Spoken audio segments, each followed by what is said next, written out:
we've talked about the way that she announced her brand new year 2025 on Instagram. It was supposed to be this, I'm coming out, this is my year to shine.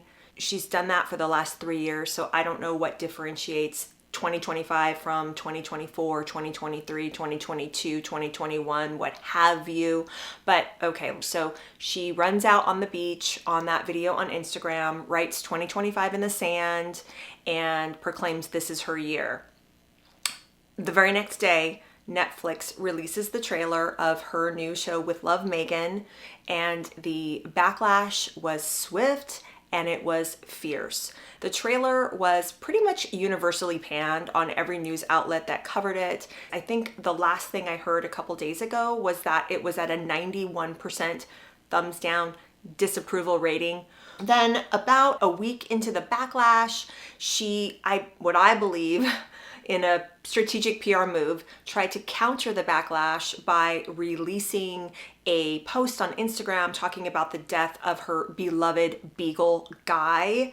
And there was a lot of rumblings out there that the dog had passed away months ago, last fall, 2024. People were questioning the timing of it. They were left scratching their heads, been told in Meghan folklore that the dog broke its legs while it was still in Canada, and then other reports were saying that the dog broke its legs when it arrived in the UK.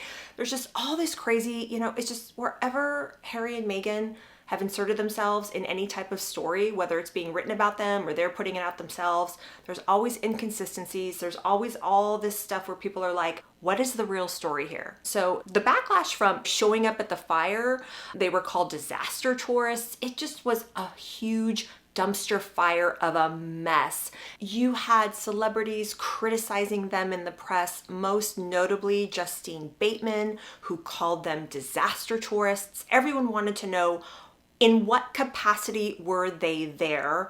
It seemed like a photo op. It did not seem genuine. No one understood what the heck was going on. It seems like everything was getting worse and worse. It's been at a feverish peak. The amount of negative press that these two have received, I can't even imagine what it must be like to be at the receiving end of all of this backlash. But then again, I can't understand why they continue to just sing the same song, reinsert themselves in every situation in the complete and total wrong way, it's just an uncalled for capacity. And it doesn't seem to be slowing down.